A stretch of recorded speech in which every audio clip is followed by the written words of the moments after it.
जिनका चरित्र हम श्रवण मात्र कर लें तो हमारे अंदर भक्ति का अंकुरण प्राय स्फुटित हो जाता है। ऐसे ध्रुव जी को प्रणाम किया, इनकी वंश परंपरा का दर्शन कराया। ध्रुव जी की जो छोटी माँ थी जिनका नाम सुरुचि था, इनके यहाँ बेटा हुआ, नाम रखा गया उत्तम। उत्तम जैसे नाम वाले थे वैसा काम भी था, परम उत्तम कार्य करने वाले थे। उत्तम के यहाँ बेटा हुआ जिनका नाम रखा गया अंग, और इस संसार में अंग का राज्य चलने लगा। पहले ये कोई देश नहीं थे, न कोई द्वीप था, न कोई खंड था, केवल और केवल इस पृथ्वी को एक ही भाव में देखा जाता था। कोई खंड विखंड नहीं था। अजनाव खंड नाम से ये पूरी धराधाम थी, पृथ्वी थी। महात्मा अंग युवान अवस्था को प्राप्त हुए। एक बार घोड़े पर सवार होकर के शिकार खेलने आदि के भाव से भ्रमण कर रहे थे। बहुत सावधानी से सुनना इस कथा को, विशेषकर युवान बालक बालिकाएं इस कथा को जरूर सुने। जो घर में बैठे हैं बालक बालिकाएं वो जरूर इस कथा का श्रवण करें। जो मनमुखी व्यवहार कर लेते हैं, अपने मन का विवाह आदि कर लेते हैं, उनके लिए ये कथा सुंदर शिक्षाप्रद और प्रेरणादायक है। महात्मा अंग घोड़े पर सवार होकर के जा रहे थे तो एक सुनीता नाम की कोई स्त्री इनको दिखाई थी। रूप लावण्य से बड़ी सुंदर थी, लेकिन वो चतुर्थ वर्ण की कन्या थी, राजा क्षत्रिय थे। इन्होंने उसके कुल परंपरा का ध्यान नहीं रखा, कोई परिचय नहीं लिया, केवल उसके स्वरूप पर मोहित होकर के राजा ने उससे प्रणति निवेदन किया, देवी आपका यदि मन हो तो मेरी इच्छा है आप मेरी पत्नी बन जाओ, हमारे साथ पाणी ग्रहण कर लो, विवाह कर लीजिए। महात्मा क्षत्रिय धर्म में है और इन्होंने चतुर्थ वर्ण की कन्या से विवाह करने का निवेदन किया। उस कन्या ने समझाया कि महाराज आप राजा हो, संसार के भूपति हो, और मैं तो एक शूद्र वर्ण की बेटी हूं, मैं आपके योग्य नहीं हो सकती। राजा ने कोई विचार नहीं किया और उसके साथ विवाह करके अपने घर आ गए, रानी बना लिया उसको। इनका राज्य प्रारंभ हो गया। पति पत्नी के संग से बेटे का जन्म हुआ। उस बेटे का नाम रखा गया वैन, अंग का बेटा वैन। अब राजा ने जो विवाह किया था ये मनमुखी व्यवहार किया, सभी प्रकार की लोक परंपरा का अतिक्रमण करके विवाह में बंधे। अपितु नियम यह है कि अपनी ही जाति की कन्या के साथ, जिस कन्या का मातृकुल और पितृकुल दोनों पवित्र हो। पहले विवाह आदि के समय नाना मामा और परपर नाना की परिचय को लिया जाता था कि इसके मामा कहाँ के हैं, इसके नाना कौन हैं और कहाँ कहाँ इसका विवाह आदि। उससे कन्या के कुल खानदान का पता चलता था कि इसका कुल कितना पवित्र है। संत भगवान कहते हैं बेटे का कुल पवित्र हो या ना हो, लेकिन बेटियों का कुल पवित्र होना ही चाहिए। और जिन माताओं के कुल पवित्र होते हैं उनके गर्भ से महात्मा तुलसीदास जी, श्री सूरदास जी महाराज, श्री भक्तमाली जी महाराज, बड़े बड़े महात्मा संतों का प्राकट्य फिर होता है। उनका मातृकुल पवित्र होना चाहिए। इन्होंने सुनीता से विवाह किया, शूद्र वर्ण की बेटी से, और बेटा हो गया बहन, जो बड़ा दुष्ट दुराचारी था, बहुत पापी निकला। अंतर जातीय विवाह करने वालों की यही गति होती है। अपनी ही जाति में अपने माता पिता के आदेश को स्वीकार करके बेटा या बेटी को विवाह करना चाहिए। जो अन्य जातियों में विवाह कर लेते हैं उनके यहाँ पर जो संतान जन्म लेती है वो संकर योनि कहलाती है। जायत वर्ण संकर, गीता में भगवान कहते हैं। और वर्ण संकर आपका जो बेटा होगा वो लाखों पिंडदान कर दे, आपको कितनी भी श्राद्ध कर दे, कितना भी तर्पण कर दे, कितना भी पुण्य कर्म करे, लेकिन आपको वो स्वर्ग नहीं ले जा सकता। उसमें वो सामर्थ्य नहीं है कि वो पिंड दान करे और आपको मिल जाए, क्योंकि वो बेटा आपके कुल का, आपके योग्य का नहीं है। हजारों पिंडदान भी आपको लगेंगे नहीं। अपितु उल्टा इसका प्रभाव ये पड़ता है कि जो पितर अपने पहले से ही स्वर्ग में हैं, वो भी इस संकर जाति को देख करके वरवश होकर के नरक में गिर पड़ते हैं। उनको भी नरकों में गिरना पड़ता है। इसलिए विवाह अपनी ही जाति में हो। अब ये कलयुग का समय है, व्यक्तियों ने सब छोड़ दिया, रीति रिवाज, नियम, कायदा, कानून सब समाप्त। और आजकल की जो सरकारें हैं ये भी ऐसे ही कार्यों के लिए बहुत अनुमोदन करती हैं, सब्सिडी देती है, पैसा देती हैं। मैंने एक न्यूज़पेपर में पढ़ा कि कोई राजस्थान की सरकार है या पंजाब की, याद तो नहीं है, लेकिन किसी सरकार का मैंने सुना था, पेपर में पढ़ा कि 5 लाख रुपए देती है वो। कोई सवर्ण व्यक्ति किसी शूद्र कन्या से विवाह कर ले तो 5 लाख, बोले अब बढ़ा दिए 10 लाख मिलेंगे। तो जो गरीब व्यक्ति होगा वो तो विचार करेगा, भाई 10 लाख रुपए कमाने में तो जिंदगी चली जाएगी, इसलिए ऐसा करो एक शूद्र कन्या से विवाह कर लो, सरकार की तरफ से 10 लाख मिल जाएंगे। ये घोर अनाचार चल रहा है, कलयुग का समय है। हमें अपने तरफ से, अपने विवेक से जीवन जीना चाहिए। बिना विवेक का व्यक्ति अंधकारमय कूप में अपने आप गिर पड़ता है। इतना बड़ा प्रतापी परिवार है, मनु महाराज का खानदान है, विचार कर लो। ब्रह्मा जी का खानदान चल रहा है, नारायण से ब्रह्मा जी, ब्रह्मा जी से महात्मा मरीचि, मरीचि के कश्यप, और ब्रह्मा जी के ही मनु शत्रुपा के बेटा उत्तानपाद और प्रियव्रत, उनके उत्तम के महात्मा अंग, और अंग के बेटा ये बेन। परिवार तो वही है, कुल परंपरा तो नारायण की है, लेकिन अनीति के कारण इनके यहाँ बेटा बड़ा दुष्ट दुराचारी निकला। पिताजी ने बहुत समझाया, बेटा हम मनु की संतान हैं, हमें मानव जैसे रहना चाहिए। 84 लाख योनियों में जितनी भी योनियां हैं, किसी को ये नहीं कहना पड़ता कि तुम गाय हो, तुम गाय जैसी रहो, तुम बैल हो, बैल की तरह रहो। लेकिन प्रत्येक पल, हर क्षण हमें व्यक्ति टोकता रहता है कि अरे इंसान हो, इंसान की तरह रहिए, मानव हो, दानव मत बनिए। तो मनु की परंपरा के हैं हम, हमें ऐसा दुराचार नहीं करना चाहिए, बहुत समझाया। लेकिन फूल ही फर ही न बेत, जदपि सुधा वर्ष ही जलद, मूर्ख हृदय न चेत, जो गुरु मिले बिरंच शम। ब्रह्मा जी के समान भी यदि कोई गुरु बाबा प्राप्त हो जाए तो ऐसे दुष्टों को समझाना बड़ा कठिन है। कोई किसी प्रकार का अंतर नहीं आया इसके जीवन में।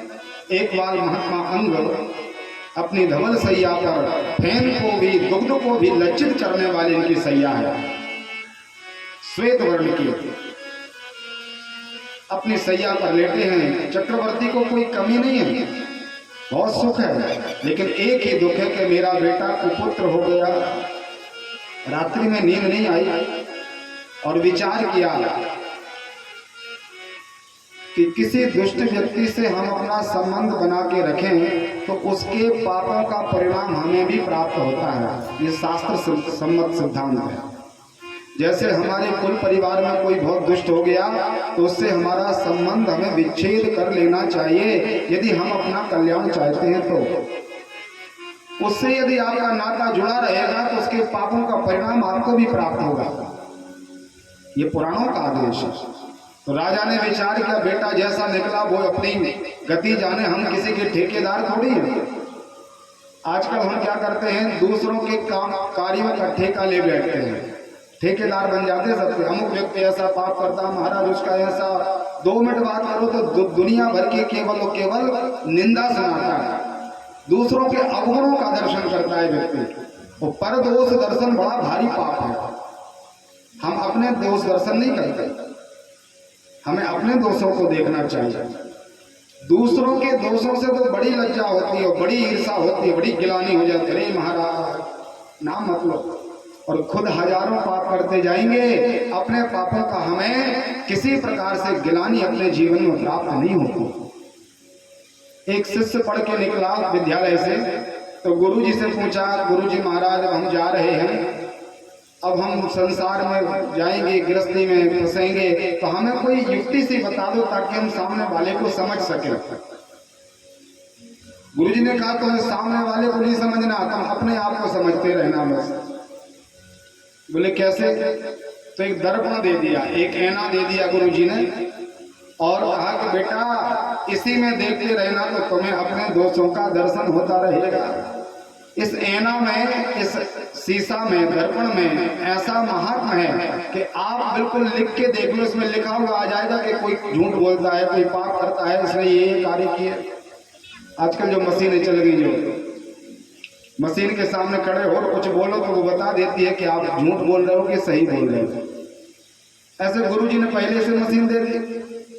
अब बेटा ने विचार किया, शिष्य ने, कि ये बहुत अच्छा हुआ, कम से कम ये तो पता चल जाएगा कि कौन व्यक्ति कितना पापी है। और गुरुजी ने केवल इसके लिए दिया था कि बेटा तुम अपने दोषों को दर्शन करते रहना, आज दिन भर में मैंने कितना पाप किया ये लिख के दे देगा। और शिष्य ने क्या किया, दर्पण लिया तो सबसे पहले गुरुजी के तरफ लगा दिया। हमारी गति ये है, किसने देखा गुरुजी ने भी इतने पाप किए तो गुरुजी को दूर से दंडवत किया और निकल पड़ा।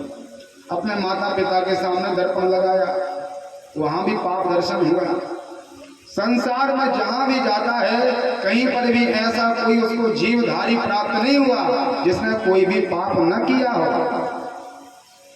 इसने विचार किया ये तो बड़ा पापमय जीवन है हमारा, पूरा जीवन पाप पाप में निकाल दिया सबने।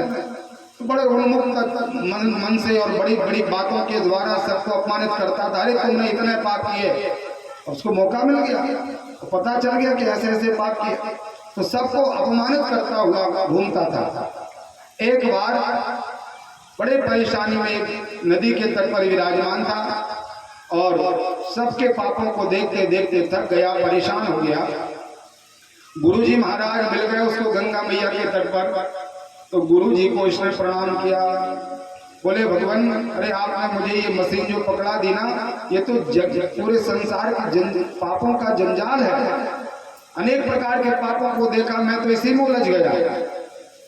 क्या किया बेटा? बोले महाराज मैंने आपका भी देखा, माता पिता का भी देखा, जितने भी सगे संबंधी थे, बड़े बड़े महात्मा संत थे, सबको देखा, सब पापमय है। गुरुजी ने कहा कभी आपने देखा अपने आप को? बोले महाराज मैंने तो अपने आप को नहीं देखा। और गुरुजी ने खुद को देखने के लिए वो मशीन दी थी और ये आज तक स्वयं को इसने नहीं देखा। हमारी केवल गलती यही है, दुनिया को तो हम देखते हैं लेकिन अपने आप के ऊपर कृपा कभी नहीं करते। भगवान की कृपा तो अपने ऊपर बरस रही है लेकिन आत्म कृपा हमारे ऊपर कभी नहीं हो रही। हम अपने आप को अपने ऊपर कृपा नहीं करते। राजा ने विचार किया, राजा अंग ने, कि देखो सब अकेले आते हैं अकेले जाते हैं, कोई किसी का इस संसार में नहीं होता। जो जैसा कर्म करता है वैसा फल उसको प्राप्त होता है। आप चोरी आदि कर्म करके घर परिवार वालों का भरण पोषण करो तो आप ये मत विचार कर लेना कि हम तो बहुत बड़ा शुभ कर्म कर रहे हैं, हम तो धर्म कर रहे हैं। चोरी करके माता पिता की सेवा कर रहे, पत्नी की भरण पोषण की व्यवस्था हो रही, बेटों को भी आनंद हो रहा है। आप कर्म जो करोगे उसका, चोरी से जो धन मिला है उससे पूरा घर भोजन कर रहा है, उनको वो पाप मिलने वाला नहीं। चोरी आपने की इसलिए उसका परिणाम केवल आपको प्राप्त होगा। इसलिए राजा ने उतना बड़ा राज्य एक क्षण में त्याग लिया, सैया से उठ गए और नितांत एकांत गुफाओं में प्रवेश कर गए महात्मा अंग। प्रातः काल का समय हुआ, समाचार पाया कि राजा के दरवाजे नहीं खुले। मंत्री प्रवर आदियों ने दरवाजों के पास पहुंचा, आवाज लगाई महाराज की जय हो। बार बार आवाज लगाई लेकिन अंदर से कोई आवाज नहीं आई। तो दरवाजा खोला गया, देखा तो सैया बिल्कुल खाली पड़ी हुई, वहां कोई राजा नहीं। खूब खोजबीन की लेकिन किसी भी प्रकार से कोई समाचार प्राप्त नहीं हुआ। अब 10-12 दिन व्यतीत हो गए तो जितने भी राजा के राज कर्मचारी थे इन्होंने विचार करके देखिए, अरे कोई ना कोई राजा तो होना चाहिए, बिना राजा के ये सिंहासन सुनी है और किसी राज्य का राजा ना हो तो उस राज्य का विनाश हो जाता है। किसको राजा बनाए? तो विचार कि अभी तो ये इसका बेटा ही है और तो कोई ऐसा योग है नहीं, इसके पास भी अवगुण है, कोई ये धर्मात्मा नहीं है बेटा, फिर भी कुछ समय के लिए चलो इसको ही राजा बना दो। तो उस दुष्ट बैन के लिए राज्य गद्दी प्रदान कर दी। एक तो पापी था, दुराचारी था, राक्षस था, और ऊपर से इतना बड़ा संपूर्ण इस पृथ्वी का राज्य उसको प्राप्त हो गया। इतना बड़ा अधिकार जब प्राप्त हुआ तो खड़े होकर के उसने घोषणा की, सावधान, आज से मेरा राज्य प्रारंभ होने वाला है, अब मेरे अनुसार ये राज्य के कर्मचारी काम करेंगे। किसी की सत्ता बने तो वो अपना नियम कायदा कानून बताते कि वैसा ऐसी व्यवस्थाएं चलेंगी। उसने कह दिया, सबने विचार किया ये अच्छे मंत्रणा करेगा, लेकिन वह कहने लगा, न यष्टव्यम न दातव्यम न होतव्यम ध्वजात् क्वचित्।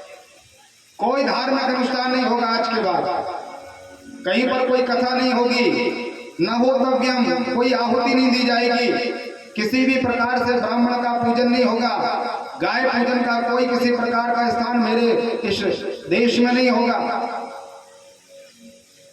जो इस प्रकार का शुभ कर्म करता हुआ पकड़ा जाएगा तो मैंने हजारों कमरों से युक्त जेल बनाई है, उसमें सबको डालते चले जाएंगे। अब तो महाराज सबने विचार किया, बड़ा दुष्ट राजा राज्य गद्दी पर बैठ गया। जितने भी दुष्ट होते हैं वो आकर के सबसे पहले यही कहते, कोई धर्म नहीं करेगा, लेकिन वो आते हैं और चले जाते हैं। हमारा सनातन धर्म अनादि काल से है और अनादि काल तक रहेगा, इसका कोई विनाश नहीं हो सकता, इसका कोई किसी प्रकार से क्षरण नहीं हो सकता। ऐसे हजारों व्यक्ति आए और चले गए। एक बार एक यज्ञ कर रहे थे आचार्य लोग, तो वहां से निकला, बोले महाराज ये सब क्या है, किसका पूजन कर रहे हो? उन्होंने समझाया कि देखो राजन, ये परमात्मा का पूजन हो रहा है और भगवान का पूजन करने से, यज्ञ आदि करने से देवता प्रसन्न होते हैं, इंद्र भगवान समय पर वर्षा करते हैं, वर्षा होने से संसार में सुभिक्ष होता है, अन्न फल फूल आते हैं, जीवन आनंद से निकलता जाता है। आप भजन पूजन नहीं करोगे तो बारिश नहीं होगी, अकाल हो जाएगा। बोले कुछ नहीं, सर्वदेवमयम नृपः, उसने अपनी नई परिभाषा बना दी। वेदों में लिखा सर्व तीर्थमयी माता सर्वदेवमयम पिता, और इसमें क्या बनाया, सर्वदेवमयम नृपः, सभी प्रकार के देवता राजा के शरीर में ही वास करते हैं। मैं राजा हूं तो मैं सबसे बड़ा देवता हूं, मेरी ही पूजा करो। ब्राह्मण क्षत्रिय वैश्य शूद्र सब मेरी पूजा करेंगे, क्योंकि मैं सभी प्रकार के देवताओं से युक्त शरीर वाला हूं। ब्राह्मणों को थोड़ा सा क्रोध आया कि ये तो बड़ा दुष्ट है, तो क्या किया ब्राह्मणों ने, अभिमंत्रित जल के द्वारा उसको मोहित करने के लिए जल पड़ा, उसके ऊपर छिटक दिया, घोड़े से नीचे गिर पड़ा, बेहोश की अवस्था हो गई। ब्राह्मणों ने उसके उरु भाग को मतना प्रारंभ किया, मंत्रों के द्वारा उसके शरीर का मंथन कर रहे थे, जैसे यज्ञ में अग्नि को प्रज्वलित किया जाता है अग्नि मंथन के द्वारा, ऐसे इसके शरीर को मंथन प्रारंभ किया। और आचार्यों का जब मंत्र पूरा हुआ तो एक बहुत बड़ा बड़ा काला काला सा शरीर वाला एक निषाद जाति का कोई व्यक्ति उस वैन नाम के राजा के जंगा नाम क्षेत्र से प्रकट हो गया। काला काला सा शरीर था, दुर्गंध से कुछ निकल रहे थे। तो महात्माओं ने विचार किया कि ये राज्य का अधिकारी नहीं है, इसको नहीं बिठा सकते राजगद्दी पर। उससे कहा बेटा तुम ऐसा करो, जहाँ पर गंगा मैया हो, यमुना हो, समुद्र का किनारा हो, वहां जाकर के तुम अपना कार्य करो, जलीय में जीव जंतु जो होते हैं उन्हीं से अपना भरण पोषण करो। उस निषाद को महात्माओं ने उस अनेक प्रकार के जल स्त्रोत्र के पास भेज दिया। भागवत में लिखा यहीं से केवट जाति का प्रादुर्भाव हुआ है। अब महात्माओं को लगा पुनः परिश्रम करें, मंत्रों को पढ़ा, वेद मंत्रों का उच्चारण किया और उसके भुजाखंड को दाहिनी भुजा का मंथन किया तो साक्षात परमात्मा के ही अवतार पृथु भगवान प्रकट हो गए। बोलिए पृथुदेव भगवान की जय हो। महात्मा पृथु जी बड़े धार्मिक हैं, परमात्मा के ही 24 अवतारों में उनका स्थान है। बड़े सुंदर हैं, पीताम्बर पहने हुए हैं। देवताओं ने तत्काल आकर के अपनी अर्ची नाम की कन्या इनके साथ विवाहित कर दी।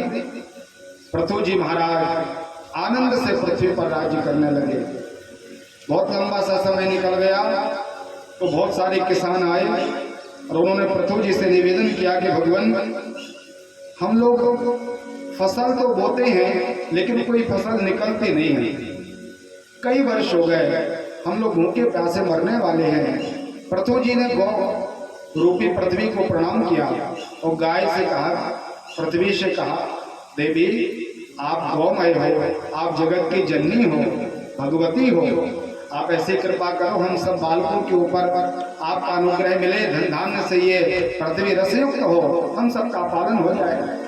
बहुत प्रणय निवेदन की, बहुत प्रार्थना की, लेकिन प्रार्थना करने के बाद भी पृथ्वी ने कुछ नहीं सुना तो उन्होंने धनुष बाण उठाया पृथ्वी जी ने कि मैं शासन करूंगा, मैं राजा हूं और मेरी प्रजा यदि दुखी रहेगी तो जासु राज नृप प्रजा दुखारी, मैं नरक का अधिकारी हो जाऊंगा, मुझे नरक जाना पड़ेगा, कुछ भी हो मैं प्रजा की रक्षा करूंगा।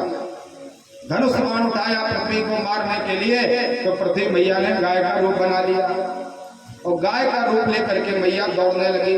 पीछे से पृथ्वी जी दौड़ते चले जा रहे, आगे आगे गाय के रूप में पृथ्वी मैया। इस संपूर्ण पृथ्वी की 7 परिक्रमा लगा ली। जब मैया थक गई तो दूर से आवाज लगाई कि राजन रुको। पृथ्वी जी रुक गए, बोले धनुष बाण हटाओ, अलग कर दिया। क्या चाहते हो? बोले ऐसा करो मैया कि जो भी फसल बोई जाती है कम से कम वो तो निकल आए। बिल्कुल निकलेगी, लेकिन मैं गाय के रूप में हूँ और गाय तब लगती है जब कोई बछड़ा हो। गाय का दूध निकालना हो तो अपन क्या करते, पहले बछड़े को पिला देते थोड़ा सा और फिर उसको बांध करके स्वयं उसका रस ले लेते। आप भी ऐसा कोई बछड़ा लाओ और हमारी पृथ्वी से सभी प्रकार के रसों को निकालो। पृथु महाराज ने विचार किया किसको बनाए, तो अपने ही परवब्बा को याद किया, मनु महाराज को, और आदि मानव मनु को प्रणाम किया। बोले भगवान आप ही बछड़ा का रूप ले लें ताकि हमारा ये राज्य सुरक्षित रह सके। तो मनु बछड़ा बने और मनु ने पृथ्वी रूपी गाय के दूध का पान किया, स्तन पान किया। बछड़े ने तो दूध पी लिया, अब गाय मैया का रस बिल्कुल टपकने लग गया। बोले महाराज अब कोई पात्र चाहिए दूध धोने के लिए, क्या करें? तो इन्होंने क्या किया, अपने ही हाथों को बहुत बड़ा बनाया। महात्मा पृथु ने अपने हाथों में ही गाय रूपी पृथ्वी से सभी प्रकार के 7 प्रकार के रस महात्मा ने गाय से निकाल लिए, संपूर्ण पृथ्वी पर छोड़ दिए। फिर भी गाय का रस समाप्त नहीं हो रहा। तो महात्मा ऋषियों ने विचार करके देखो, अपने वेद पुराण आदि हिरण्याक्ष के द्वारा जल में समाप्त कर दिए गए थे, हमारे पास की विद्या नहीं बची। इसलिए इन्होंने क्या किया, देवताओं के गुरु बृहस्पति को बछड़ा बनाया और वाणी, मन और स्रोत, कान, मुख और नासिका, इनको पात्र बना करके सभी प्रकार के वेदों को निकाला गाय मैया से। क्योंकि संपूर्ण इस संसार में जो कुछ भी है ये सब पृथ्वी से ही निकला है। ये जो भी आप वैभव देख रहे हो ये कहीं आकाश से नहीं बरसा, ये सब पृथ्वी मैया से ही निकला है पूरा वैभव। देवताओं ने इंद्र को बछड़ा बनाया, स्वर्ण पात्र लिया और अमृत दो लिया, अमृत निकाल लिया। बड़े बड़े महात्माओं ने, सिद्धों ने कपिल भगवान को बछड़ा बनाया और सब प्रकार की 8 सिद्धियां निकाल ली। दैत्यों ने विचार किया, अपन तो पीछे रह गए, सबने सब ले लिया। तो इन्होंने क्या किया, प्रहलाद जी को बछड़ा बना दिया और सभी प्रकार का जो मदिरा आदि है, ऐसे अपेय पदार्थों का उन्होंने पृथ्वी मैया से भाव लिया। अनेक प्रकार के पदार्थ निकले, सभी प्रकार की सामग्री पृथ्वी मैया के से प्राप्त हो गई। आनंदित हो गए। तो एक बार फसल बोई जाती थी और 21 बार व्यक्ति काटते थे। इतना सुंदर राज्य चला पृथ्वी जी का। आपको बोनी करना है एक बार और काटने के लिए कितनी बार जाना? 21 बार। धन धान्य से परिपूर्ण हो गई पृथ्वी, आनंद ही आनंद हो गया। पृथु मैया महाराज की जय जयकार होने लगी।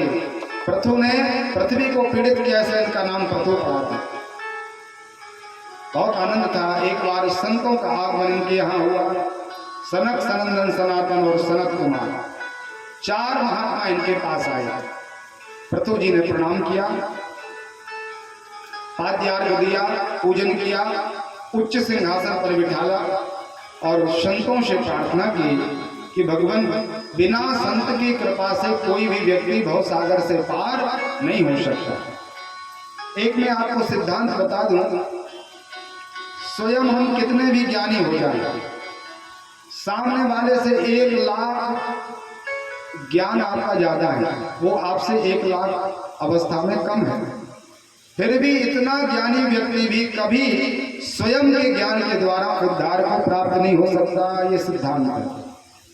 हम अपने ज्ञान के द्वारा कभी कल्याण नहीं कर सकते जब तक किसी संत की वाणी का आश्रय हम नहीं ले लेंगे।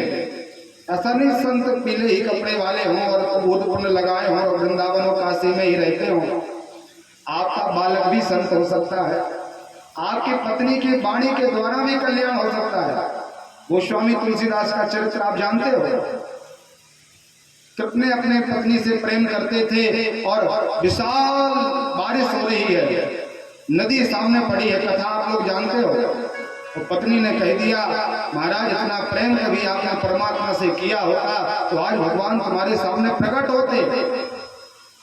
तो आखिर वाणी तो पत्नी की थी, लेकिन संत वो भी हो सकती है। क्या पता किसकी वाणी का आश्रय होकर के हमारा जीवन परिवर्तित हो जाए, जीवन में सुधार आ जाए, वही संत है। हमारे बिगड़े हुए जीवन को जो सुधार दे वही साधु है। महात्मा पृथु जी ने अपने सनकादिक महात्माओं को प्रणाम किया, कहा गुरुजी आप लोगों ने बड़ी कृपा की, आप हमें आनंद से कथा सुनाई। बहुत आनंद से कथा का रसपान किया, 7 दिन पर्यंत कथा सुनी। महात्माओं से कहा कि ऐसे ही आते जाते रहना भगवान, आपकी कृपा हमारे ऊपर बनी रहे। भागवत जी में बड़ा सुंदर ये प्रकरण है। इसमें फिर महात्मा पृथु जी ने बड़े बड़े यज्ञ आदि अनुष्ठान किए, तपस्या की, पृथ्वी को संतुष्ट किया, ब्राह्मणों को संतुष्ट किया। लिखा हुआ है ऐसी कोई जीव जाति नहीं है जिसको पृथु जी ने संतुष्ट न किया। एक बार ही की राज्य में कथा प्रवचन चल रहा था, पूजन था भगवान का। कथा के बीच में ही महात्मा पृथु जी विराजमान हो गए। तो कथा पांडाल में कई प्रकार के श्रोता आते हैं, वहां पर भी आए होंगे। कितने प्रकार के श्रोता हैं? जगतर के सदर भैया विराजे हैं, वो बताएंगे। बोल रहे 3 प्रकार के श्रोता हैं हमारा। तो ये लोकाचार है अपना कि कितने प्रकार के श्रोता आते हैं? 3, श्रोता, सोता और सरोता। जब सुनने वाला सोता है तो बांचने वाला बकता है। सामने वाला सो रहा है महाराज, तो मुझे शौक थोड़ी है कुछ बताने। तो यहाँ जब सोते हैं व्यक्ति तो बांचने वाला भी बकता भी यहाँ वहाँ की बातों में समय निकाल देता है। और जब श्रोता मिल जाता है तो सुनाने वाला श्रवण कराता है। 3 प्रकार के आते हैं। एक तो घर में बहुत परेशानी से है तो यहाँ करके शांति है, केवल पंडित जी बोल रहा और कोई नहीं बोल रहा, सब शांत हो बैठे, बोले महाराज आनंद से नींद आ जाए। और एक सरोता होता है, सरोता सुपारी को कभी 2 भागों में कटी हुई सुपारी को जोड़ नहीं सकता, उसका वो सामर्थ्य नहीं है। उसका सामर्थ्य क्या है? जुड़े हुए को काट देना। ऐसे भी व्यक्ति होते हैं। विश्वकर्मा परिवार कथा का आयोजन कर रहा है, बोले महाराज कैसे व्यवस्था की, कौन से पंडित जी को बुला के ले आए थे? एक बार मुझसे बात करते मैं ऐसे व्यास जी को लाके देता कि आप कथा सुनते रह जाते। कहाँ से टेंट किया, कौन से संगीत वाले और ये सब दुनिया भर के बात। यहाँ पंडाल क्यों बना लिया, वहाँ मंदिर से कर लेते। तो जो करने वाला है वो भी भ्रमित हो जाता है कि महाराज क्या करें, इसका भी माथा चकरा जाता है। वो सरोता अपना चलता रहता है उसका। तो ये तो व्यंग की बात हुई। भागवत जी में लिखा है कि श्रोता कितने प्रकार के हैं, बड़ी सावधानी से सुने। प्रवराश्चातको हंसो सुको मीनादास तथा अवरावक भूरांडो व्रसो ओष्टादपकीर्तिता। 2 प्रकार के श्रोता हैं। एक अच्छे प्रकार के उच्च श्रेणी के श्रोता हैं और एक नीचे वाले श्रोता हैं, थोड़े अधम जाति के श्रोता हैं। आप लोग भी अपना कैलकुलेशन कर लेना कि हम कौन से हैं। मुझे तो लगता है आप लोग सच्चे अर्थों से कथा सुन रहे तो अवर श्रोता ही होंगे। और ये मैं आपके सामने मीठी मीठी बातें नहीं दे रहा। यदि गुरु या कोई वक्ता या कोई कथा सुनाने वाला आपके सामने केवल मीठी मीठी बातें करे तो आपका धर्म नहीं रह सकता। लेकिन आप लोग बड़ी शांति से कथा सुन रहे, इसमें 2 मत नहीं है। आप आप लोग तो उच्च प्रकार के हों, ऐसे आपका अपना भाव रखना। बताया महाराज का जो अवर जाति के श्रोता हैं इनमें 4 लोग हैं। एक है चातक। चातक आप लोगों ने देखा होगा, पपीहा, वो केवल अपनी आवाज को लगाता रहता है, पानी बरसाओ पानी बरसाओ, पक्षी की आवाज में, और इतना अनन्य भाव से उस स्वाति की बूंद पर भरोसा करता है। विचार करो, गंगा मैया, यमुना मैया, हरिद्वार की अलकनंदा आदि बड़े बड़े तीर्थों में भी कभी वो जलपान नहीं करता। प्रयाग की भूमि में कितना बड़ा कुंभ क्यों न लगा हो, लेकिन ऐसे प्रयाग की भूमि में भी वो जाकर के जलपान नहीं करता, क्योंकि उसकी एक निष्ठता है, एक भरोसा है, एक विश्वास है, केवल स्वाति की भूमि। तो ये सबसे उच्च प्रकार का श्रोता है चातक। यदि हमारे इष्ट की कथा सुनाई जाएगी तो ही हम कथा सुनेंगे, और अन्य प्रकार की जो भी पंडित जी कथा सुनाएंगे यहीं छोड़ के चले जाएंगे। ये प्रमुख श्रोता है। इसी में दूसरा प्रकार का जो श्रोता है उसका नाम है हंस। और हंस क्या करता है, यदि आप दूध को जल को मिला के रख दो तो वो दूध पी लेता है और जल छोड़ के चला जाता है। ऐसे श्रोताओं के लिए अपना स्वविवेक होना चाहिए कि कथाओं में जो शास्त्र सम्मत कथा सुनाई जा रही है वो हम पी लेंगे, और जो व्यर्थ की बातें यहाँ वहां की बताई जा रही है वो यहीं छोड़ के चले जाएंगे। ये तो अच्छे हुए। इसी में एक और है जिसका नाम है तोता। सुख को तोता कहा जाता है। तोता क्या करता है, जो आप पढ़ाई लिखाई कराओगे वही बोलेगा, अपने मन की बात नहीं यहाँ वहां की बनाता। मनगढ़ंत कहानी बनाना तोते का काम नहीं है, वो तो जो सुना है वही बताएगा। तो कम से कम हम यदि चातक नहीं बन सकते, हंस नहीं बन सकते, तो हमें सुख अर्थात तोता तो बनना ही चाहिए कि जो यहाँ पर बताया गया उसी का हम आश्रय लें। लेकिन अब अवर जाति के जो श्रोता हैं उनमें लिखा हुआ है कि एक है उसमें बकरा, दूसरा है बैल वृषभ, और तीसरा है ऊंट। आपने बकरे को देखा होगा, किसी मंदिर के पास यदि किसी ऐसे व्यक्ति का घर हो जिसके यहाँ बकरियां आदि पाली जाती हो, तो वो बकरा ये विचार नहीं करता कि मंदिर में घंटियां बज रही हैं, आरती चल रही है, पंडित जी शंख बजा रहे हैं, आरती के समय तो रुक जाए, वो ये कोई विचार नहीं करता। वो तो अपनी बातों को ही सुनाता है, मिमियाता रहता है उस समय, उसको दुनियादारी से कोई मतलब नहीं। ऐसे श्रोता भी होते हैं, क्या हो रहा है, कौन सा प्रसंग चल रहा है, कौन सी बात हो रही, इससे कोई प्रयोजन नहीं। वो तो अपने मित्र के पास बैठ जाएंगे और हमारा 3 घंटे में जो दुनियादारी की बातें हैं वो यहीं पर 3 घंटे में कर लेंगे। पूज्य सदगुरुदेव भगवान कहते हैं कि पंडाल में हम कभी अपने परिचय के पास ना बैठे। गुरुजी ने बताया कि जब आपको कथा सुनना हो तो आप अपने शत्रु के पास बैठो कथा सुनने के, क्योंकि वो आपका शत्रु है। तो शत्रु से आप बोलोगे नहीं, बात नहीं करोगे, देखोगे भी नहीं उस तरफ, तो कम से कम 3 घंटे तक मौन होकर के कथा तो सुन पाओगे। अपनी सखी सहेलियों के पास बैठ गए, महाराज तो आज क्या बना था, कल क्या करोगे, माताओं के काम रहते हैं, और उसी में महाराज पूरा समय चला जाता है। तो ये बकरा प्रकार के श्रोता हैं। और एक और इसमें है बैल। बैल को आप 56 प्रकार के व्यंजन सामने रख दो, आनंद से व्यंजन पाएगा, और जब पूरे व्यंजन समाप्त हो जाए उसके बाद सूखा भूसा डाल देना, तो भूसा को भी मना नहीं करता, वो भी ये विचार नहीं करता इतना सुंदर व्यंजन पाया और ऐसे सुंदर मिष्ठान्न के बाद सूखा भूसा क्यों खाना, उस सूखे भूसे को भी आनंद से पाने लग जाता है। तो ऐसे श्रोता होते हैं। वेद वेदांत की चर्चा भी बहुत आनंद से सुन ली, और जब पंडित जी ने चुटकुला शायरी यहाँ वहाँ की व्यर्थ की बातें सुनाई तो उसमें भी महाराज जय हो, उसमें भी आनंद। और तीसरा प्रकार का इसी में एक श्रोता है ऊंट। ये कथा तो सुनते ही नहीं है। ये तो क्या करता है, अपनी बड़ी सूंड होती है इसकी गर्दन, और उस गर्दन के कारण केवल नीम की पत्तियों का प्राशन करता है। आप उसके नीचे हजारों रसगुल्ला डाल दो, वो एक भी रसगुल्ले को ग्रहण नहीं करेगा। विचार करता है इसमें क्या स्वाद है, स्वाद तो इस नीम की पत्तियों में है। तो ऐसे श्रोता भी होते हैं जिनको भगवान की चर्चा अच्छी नहीं लगती और अन्य की व्यर्थ वार्तालापों में बड़े आनंद से रहते हैं। ये मैंने भागवत जी में लिखे थे तो मैंने आपको बता दिया, लेकिन आपको केवल हंस बनना, चातक बनना और या फिर शुभ तोता बनना। उस महात्मा पृथु जी के पांडाल में भी अनेक प्रकार के श्रोता थे। तो पृथु जी जब कथा सुन रहे थे तो उनके कानों में कुछ विघ्न हो रहा था। कोई माताएं, कोई बच्चे हल्ला कर रहे होंगे, तो उन्होंने विचार किया कि अच्छे से जो कथा मुझे सुनना चाहिए वो आनंद मुझे मिल नहीं पाया, इसलिए ये भगवान गा रहे हैं कि शरण में चले गए।